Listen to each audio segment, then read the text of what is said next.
Welcome to Charity Village Connects. I'm your host, Mary Barrell. That's the sound of a hummingbird pollinating our world and making it a better place. The hummingbird is Charity Village's logo because we strive, like the industrious hummingbird, to make connections across the nonprofit sector and help make positive change. Over this series of podcasts, we'll explore topics that are vital to the nonprofit sector in Canada. Topics like diversity, equity, and inclusion, mental health in the workplace, the gap in female representation in leadership, and many other subjects crucial to the sector. We'll offer insight that will help you make sense of your life as a nonprofit professional, make connections to help navigate challenges, and support your organization to deliver on its mission.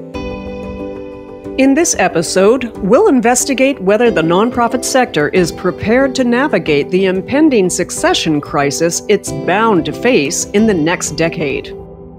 There are a number of senior leaders who are thinking about leaving, and some of them are afraid to talk about it, and that's part of the problem. I think in general, our sector is under-resourced in order to be able to prepare well for succession. Financially, we can't always afford to have a number 2 or number 3 in waiting while the CEO is still in their role. On the one hand, some young people are really encouraged to come into this sector because of the types of work that they can do. But I've also heard from some young people that they are a little bit discouraged by the sector because of just the rates of burnout. Often a board, particularly when it's worked out really well with that founding CEO, they're terrified at the notion of having to replicate that person. And on one level, they realize that no two leaders are exactly alike, but they fear their dependence on the ways in which the organization has been built around that founder and what it would mean to have someone else at the helm. The succession crisis is nothing new. 5 years ago, the Senate report, Catalyst for Change, a roadmap to a stronger charitable sector, included recommendations which called on the federal government to work with the nonprofit and charitable sector to, quote, develop and implement a human resources renewal plan to ensure the long-term sustainability of the sector workforce, including initiatives for succession planning and efforts to attract new and diverse talent to the sector. End quote. Co-author of the report, Senator Ratna Omadvar, explains. In the sector, we have a huge succession problem. People are leaving. The leadership of the sector is a certain age demographic. And the new young people that we need to embrace the sector with a passion are not attracted by the wages that the sector pays. So there's an inherent disconnect between supply and demand. The Senate report was published in 2019. Since then, what was already considered a serious problem has morphed into a full-blown crisis as many nonprofit leaders took early retirement during the pandemic, following trends felt across multiple sectors in the Canadian workforce. I would say demographics are the single biggest factor. We're losing probably about 300,000 people per year right now just to retirement or near retirement. A record number of Canadians have left the workforce at a time when more workers are needed to meet the post-lockdown demand for goods and services. It's been a slow trickle, I would say, but you see the oncoming tsunami maybe down the road and not that long. We have a lot of staff, over 30 years of service. Luckily, it's a great place to work. People don't want to leave, but sooner or later everyone leaves, and I see that over the next little while being a greater challenge maybe than historically it has been. As a critical mass of baby boomer leaders take their retirement over the next decade, their nonprofit organizations haven't made plans to ensure that a new generation of leaders is adequately prepared to take their place.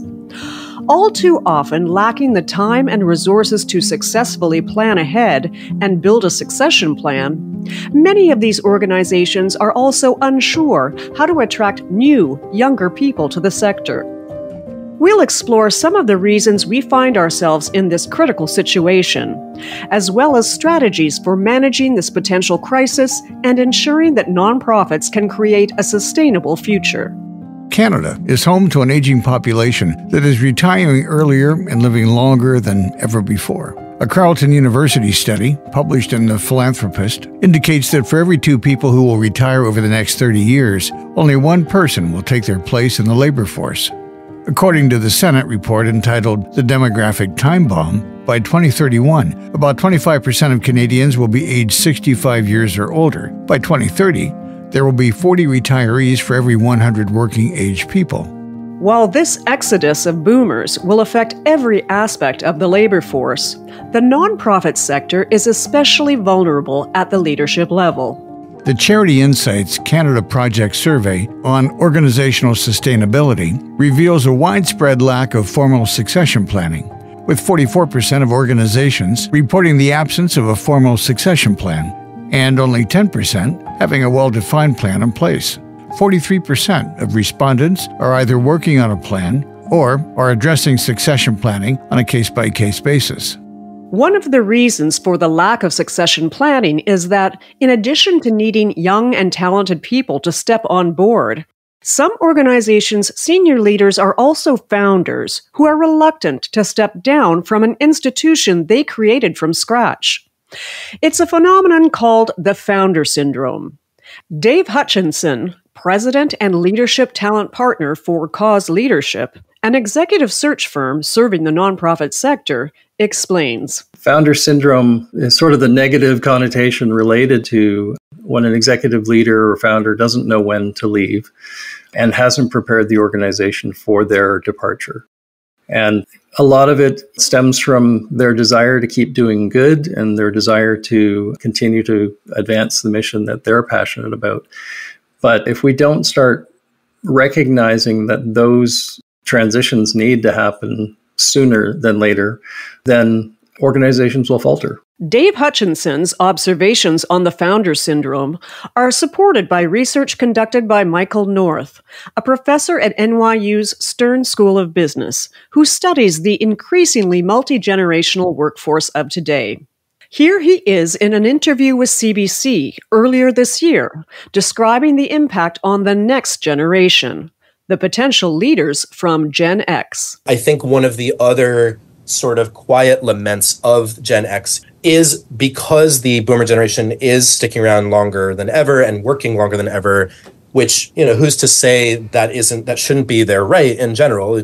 I think most people would agree that if people feel like they have enough to contribute and if organizations agree, which by and large they do, that their old guard, so to speak, can continue contributing, then who's to say that they need to get off the treadmill and open up opportunities for others. However, the Gen X lament would be, well, here's yet another example of, I thought I was going to become, CEO by X and Y year, and who knows when I'll be able to do that because I'm still sort of waiting for opportunities to open up. Part of the reason why those leadership opportunities for the younger generation fail to open up in nonprofit organizations may be because boards of directors just don't know how to open up about the need for fresh talent with the existing leadership.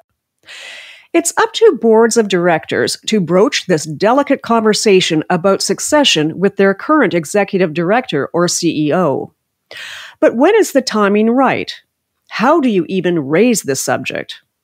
Leadership development coach and the host of the Surviving to Thriving podcast, Kathy Archer, shares her insights. Boards can have the courage to have that conversation with the leader. I think often we get somebody into that position and they're seasoned and they're doing wonderful and we're like, let's just leave well enough alone, right? Let's not poke the bear. But have that conversation. What's your long-term plan? Sometimes we're afraid that I'm not allowed to ask those questions. I can't ask how old they are. But without that, you're not creating the structure and the culture in your organization to address that, to have those conversations. So boards can start with that and then say, what supports do you need? Because it may not be the board that helps them have those conversations or make the succession plan, but what do you need to help get there? What can we start to put in place? Where do we need to sort of identify funding, perhaps? Are there other creative ways that we can help build leaders from within?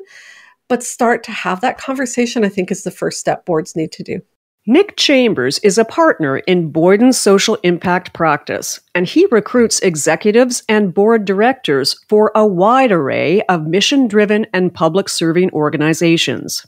He agrees that boards do absolutely need to learn to have those difficult and delicate conversations with their executives, even if they might be tempted not to rock the boat. Often a board, particularly when it's worked out really well with that founding CEO, they're terrified at the notion of having to replicate that person. And on one level, they realize that no two leaders are exactly alike, but they fear their dependence on the ways in which the organization has been built around that founder and what it would mean to have someone else at the helm.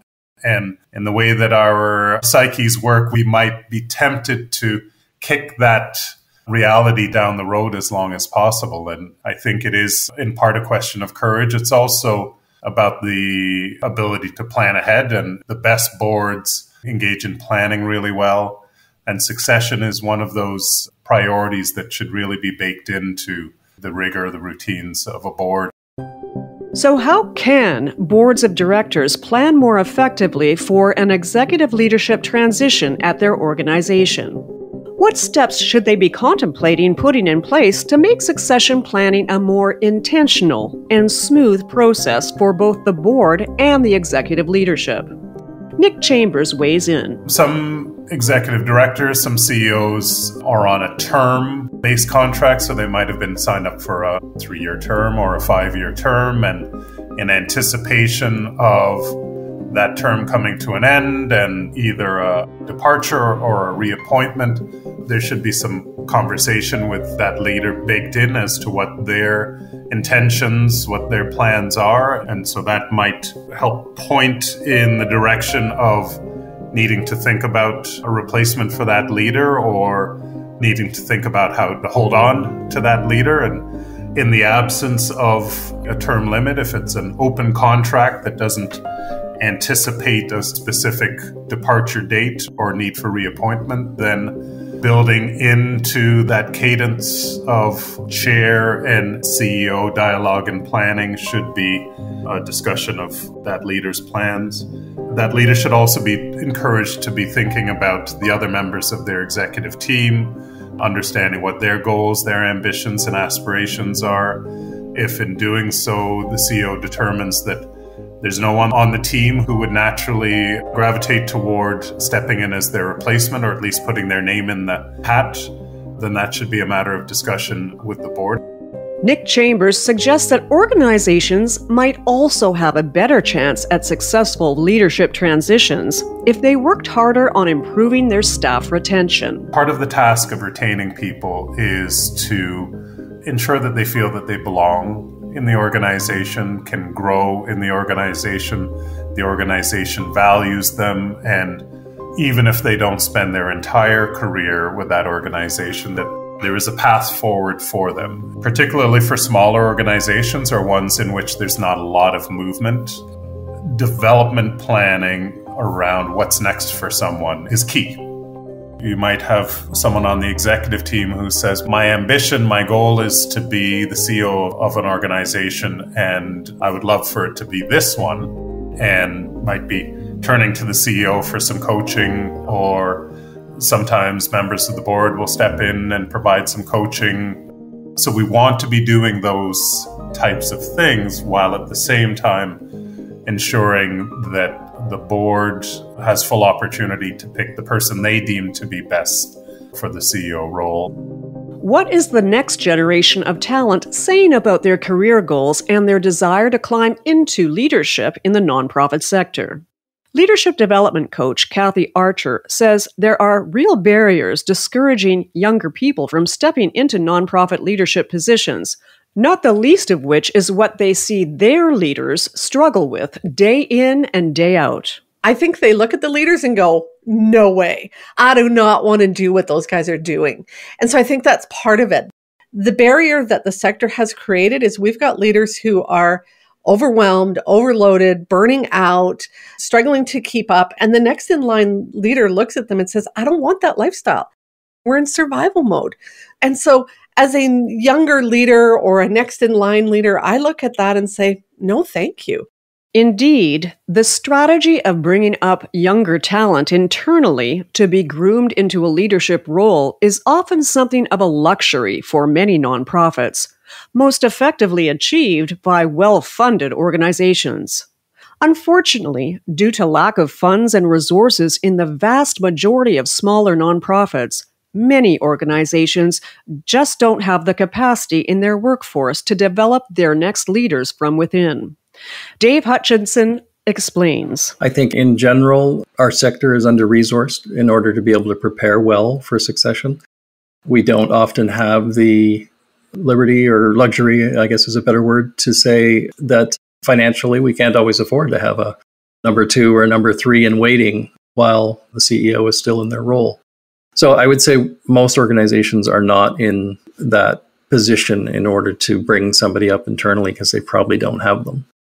And therefore, they're always going to have to go out to the marketplace to try and find them. But again, that's getting harder and harder as well. If the reality is that most organizations will need to look externally for a successor, then their boards also need to spend some time developing best hiring practices. Nick Chambers outlines what's crucial. When it comes to a search itself, search governance is really important. The composition of that committee is going to be really important. The clarity as to what that committee is charged with, what level of autonomy versus accountability back to the board is expected, what happens when the committee comes back to the board with their recommendation. When the committee comes back to the board, they need to be clear about what they did, how they did it, what kinds of metrics they can report back on in terms of the reach of the search, the types of candidates, the diversity of the candidate pool, the efforts that they took to ensure as inclusive a process as possible. If the short-term solution for many nonprofit succession problems is to recruit from outside, it begs the question, just what is it that the sector has to offer to attract young talent and persuade them to build a career path to leadership at a nonprofit organization? Fora, Network for Change, is an organization that prepares the next generation of leaders to amplify their voices in decision-making spaces. Their Rise on Boards program helps young women and gender-marginalized youth across Canada to receive leadership and governance training and to be placed on a nonprofit board for a year. Here's what Fora's Director, Advocacy and Programs, Jen Vachon, has been hearing from her program participants. To be perfectly honest, I think it's a bit of a mixed bag. What I hear is that a lot of young folks, young women, gender marginalized youth, they care very deeply about the work that the nonprofit sector is doing to address the various issues that we see locally and globally. And so I think that the nonprofit sector is attractive in that sense. However, this sort of work is very tiring, especially when folks are so passionate about it. And we do see in the nonprofit sector a high burnout rate. Dave Hutchinson agrees that burnout and lower wages are a problem for the nonprofit sector. And for young talent, money talks, especially in those early foundational years.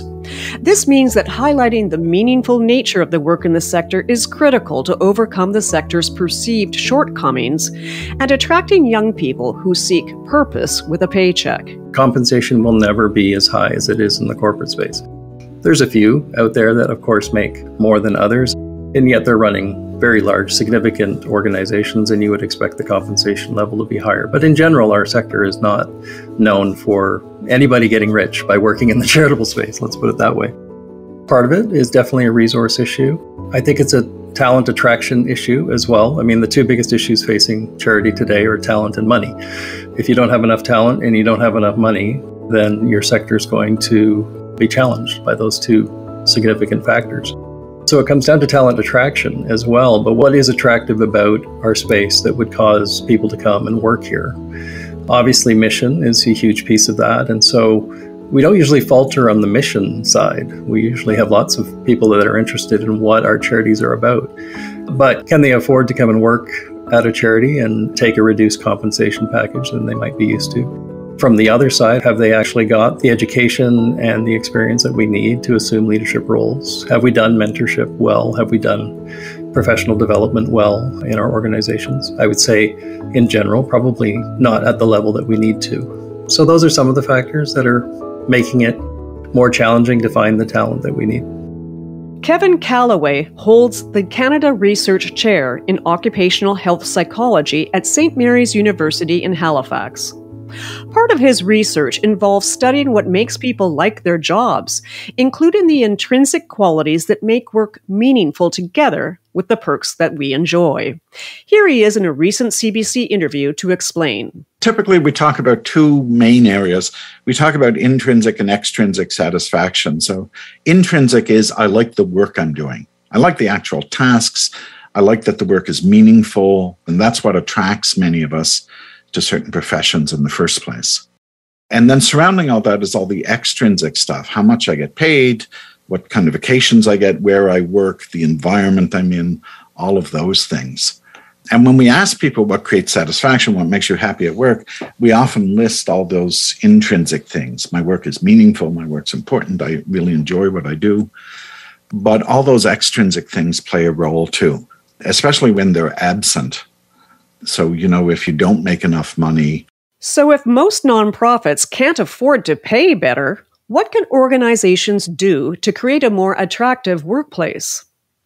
In addition to amplifying the appeal of offering meaningful work through their mission-focused programs and initiatives, Jen Vachon says nonprofit organizations need to make sure their work culture appeals to young people by adopting better working conditions and more supportive health and wellness practices. Absent an increase in wages, she has some ideas for lower-cost solutions for nonprofit organizations struggling to attract young talent. I think this culture of wellness is very attractive to people in general, but including young people.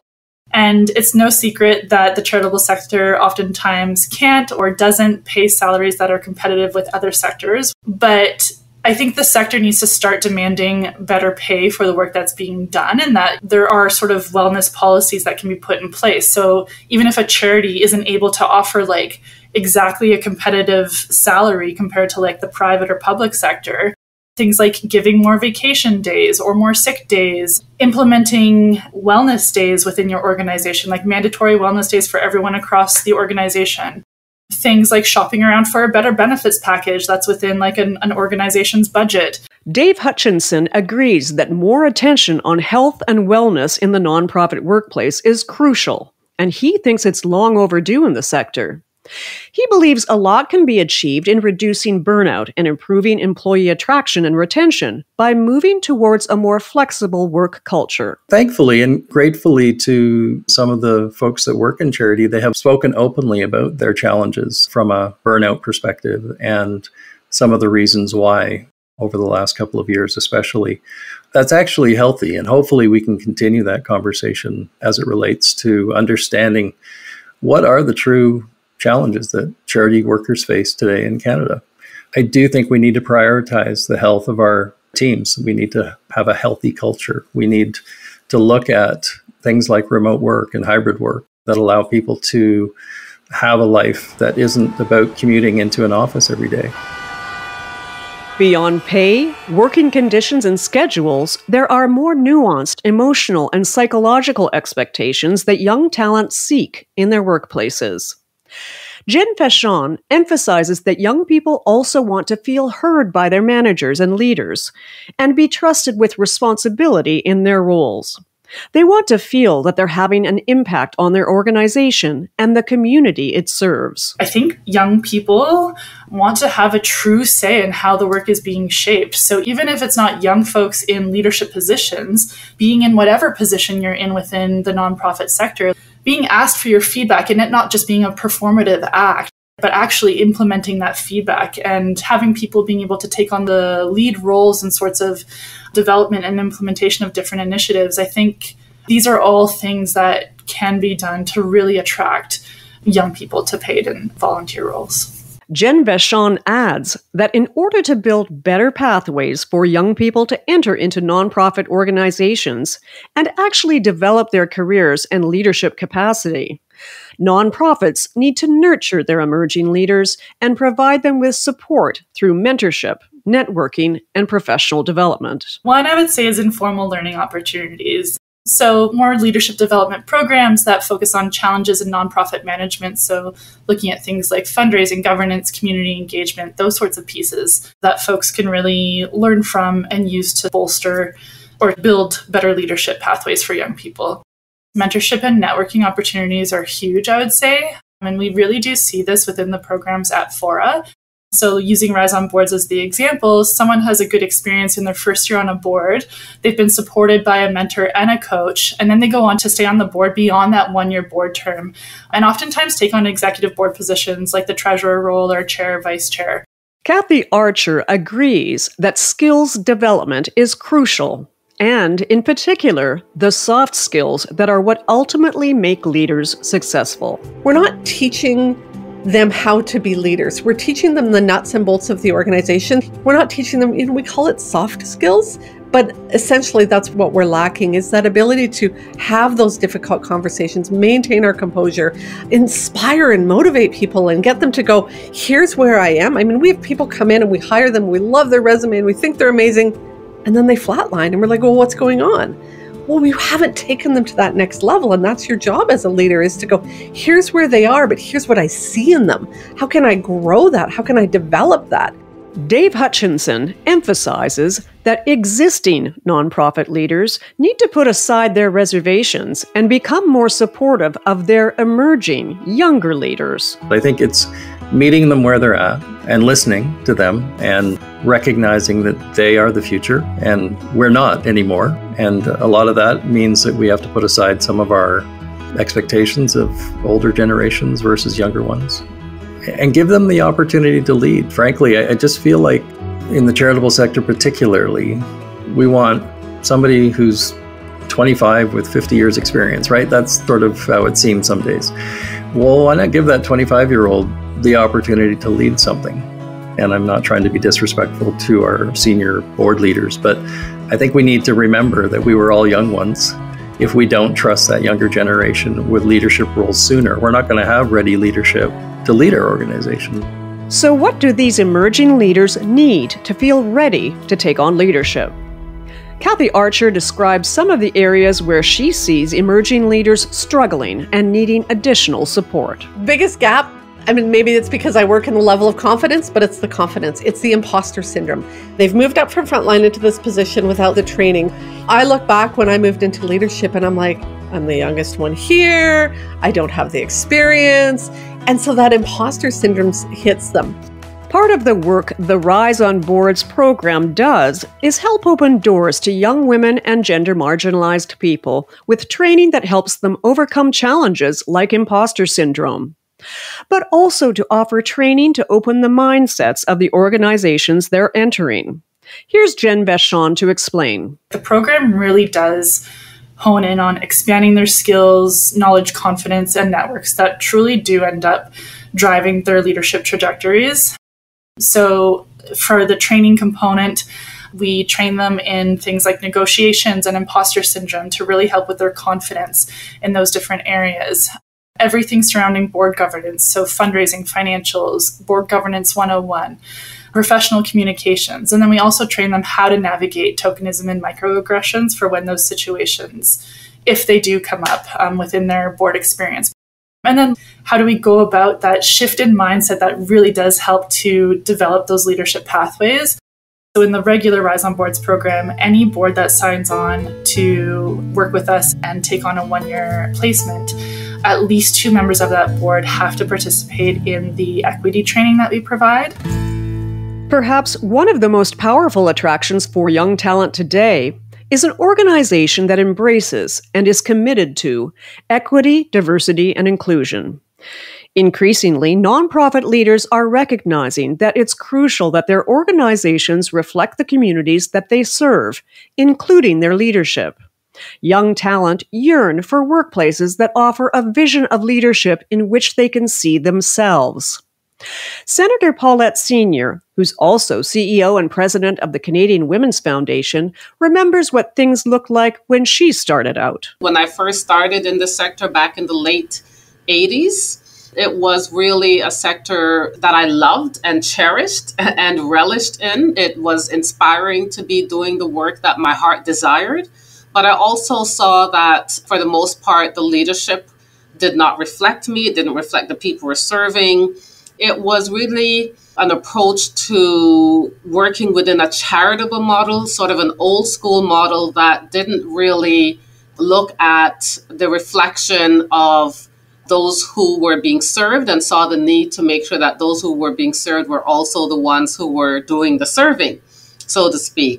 Though the nonprofit sector has since made some improvements with regards to the gender gap, it remains far from accurately reflecting the demographics of the populations it is serving. Centerpoint's 2005 study on executive transitions among Alberta's 19,000 nonprofit organizations found that 2 out of 3 executives are women, and 5% of respondents identify themselves as visible minorities. The study confirmed high levels of executive turnover, with 36% of respondents stating that they'll be seeking a new challenge within the next 2 years, and 82% expecting to leave within the next 5 years. A similar study, carried out in Quebec, notes that the sector is coping with an aging and predominantly female workforce, higher turnover rates than in other sectors, and a poor integration of Indigenous peoples and immigrants. Both studies describe a leadership that is primarily female, aging, and not very diverse. Here is Senator Paulette Sr. again to explain the gaps in nonprofit leadership. The 2019 Canadian nonprofit sector salary and benefit study shows that women make up 85% of nonprofit support staff,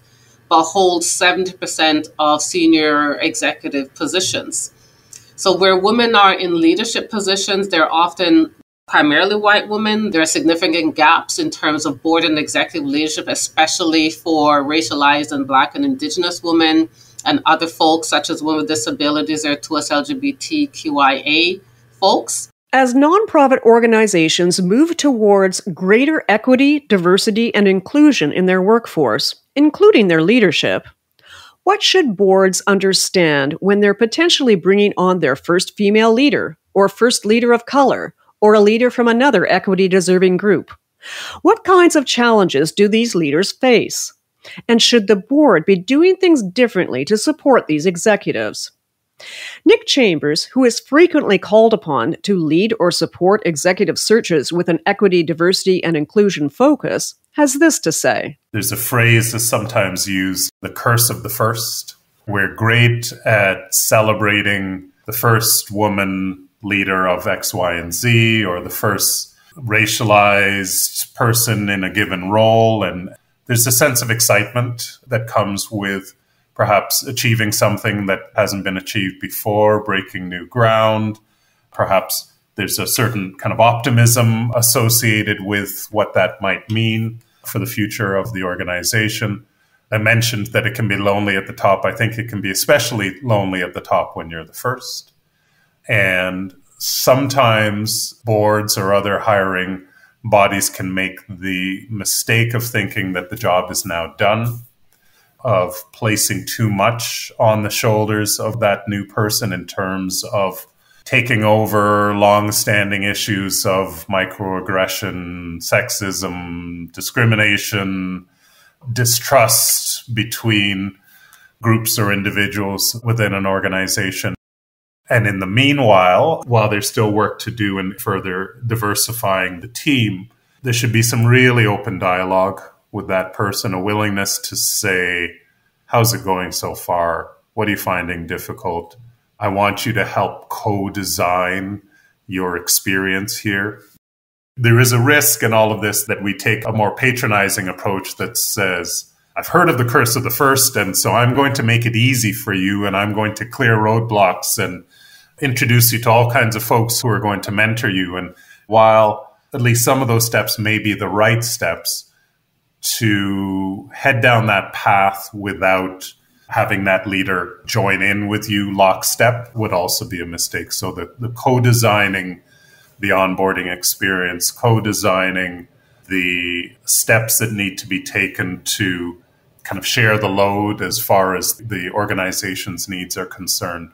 That'll be really important. And maybe the last thing I'll add on this is that while we like to talk about the value of failing and learning from our failures, I can pretty much guarantee you that that person who stepped into the role as the first ever doesn't believe that there's room to fail, either for their own sake or for the sake of others who would hope to follow them. And so to recognize that and have open dialogue about that. Jen Vachon agrees, even in the early stages of attracting and developing diverse leaders, that it's critical for organizations to tackle performative and tokenistic attitudes and practices. The main challenge, I would say, is that once young women, gender marginalized youth get on boards, sometimes they face tokenization or other forms of discrimination by members of the board that haven't quite developed an equity-centered mindset.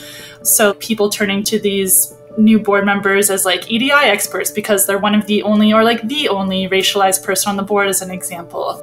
Or asking, like assigning tasks like note-taking versus having them like really engaged. We've heard of these things happening with young folks joining boards. I think it's important to recognize that everyone has different needs and approaching people differently in terms of what they need in order to be able to engage meaningfully and effectively. Simple things like inclusivity within meetings, so like seeking input from everyone, maybe doing like a round robin type of discussion, ensuring that everyone has the chance to speak.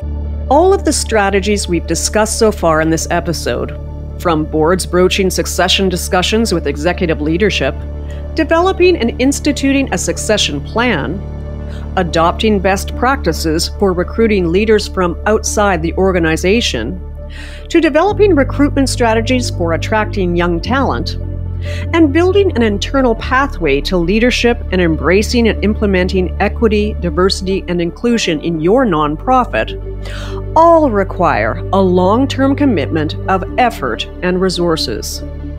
Clearly, finding and nurturing these new leaders will require investment in time and energy from an already strained sector. What is the sector to do in the immediate, short term to navigate and survive the imminent succession crisis and fill, at least in the interim, the looming leadership gap facing so many nonprofit organizations? Dave Hutchinson shares some solutions he sees the nonprofit sector trying out to balance the need for strong leadership with the reality of limited resources during this crucial transition period. Some of the things that I would look at, and some of what we're seeing in the marketplace today, is a change in how people are employed within the sector. So we are seeing interim executives. Some organizations and some sizable organizations have already merged and shown that amalgamation with either some of their federated partners already or other organizations that were completely distinct from them coming together. That helps solve some of the talent and some of the funding issues that we're facing. Frankly, I think we're still at a place where government is going to have to step up from a funding perspective or loosen the regulations around how we see funding for our charitable organizations. Maybe loosen the purse, I guess I should say, as opposed to regulations necessarily. So there's a lot of factors that I think that have to come into play for us to see the solutions that we are looking for.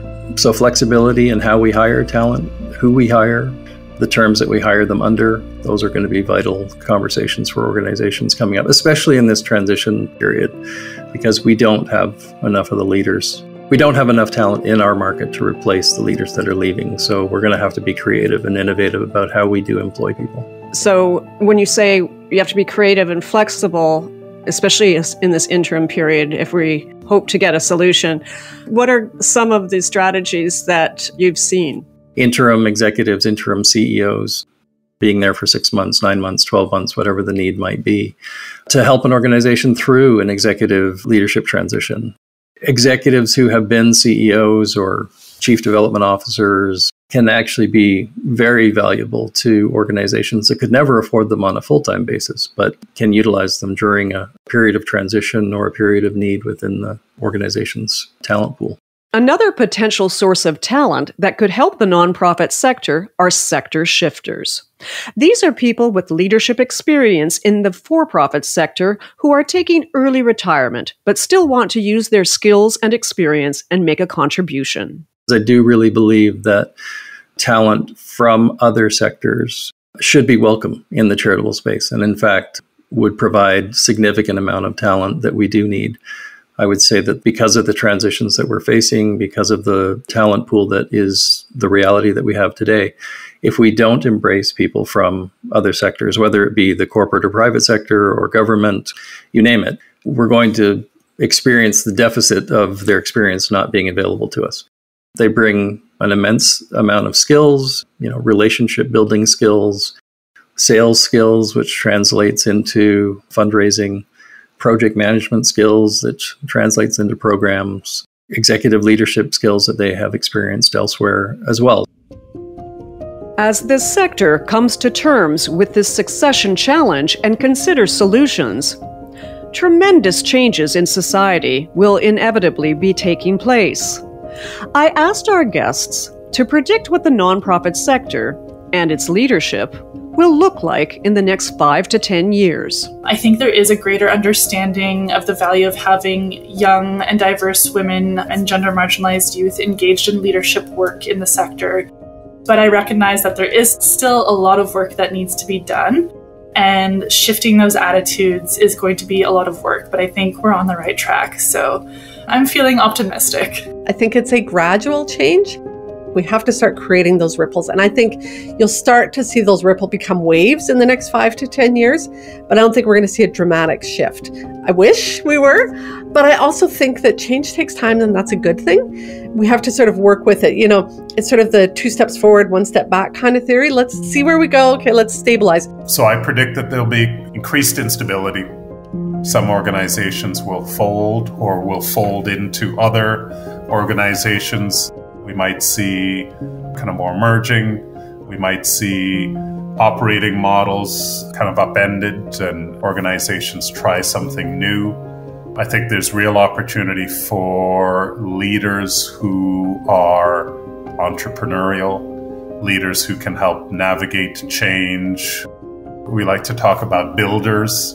So I think it's going to be a rocky next 5 years and unsettling, destabilizing for a lot of people, but an opportunity for the type of leadership that can help navigate that kind of terrain. If the leaders of today, and then I mean the board leaders and the major donors and the foundations and the executive leaders, if they decide today that they can get behind and support younger generations that are a couple of demographics behind them, then we are going to have a successful transition of talent and an ongoing ability to serve the missions and the causes that people are passionate about and that we absolutely need as a society.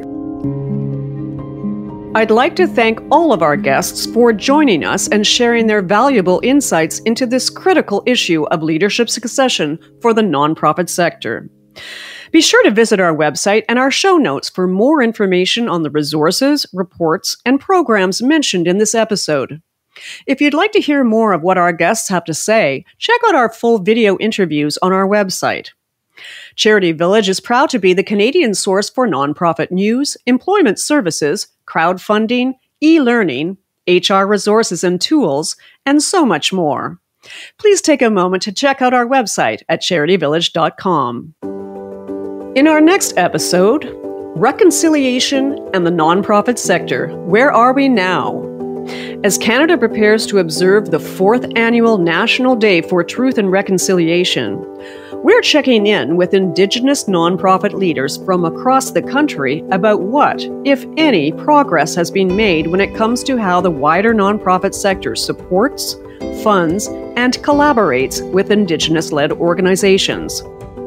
Are legislative changes to how charities can work with non-qualified donees making a difference? Are Canadian foundations doing a better job of ensuring more funding dollars go to Indigenous-led groups? Tune in to the next episode of Charity Village Connects to hear from Indigenous leaders as they answer these questions and more in the next episode of Charity Village Connects. I'm Mary Barrell. Thanks for listening.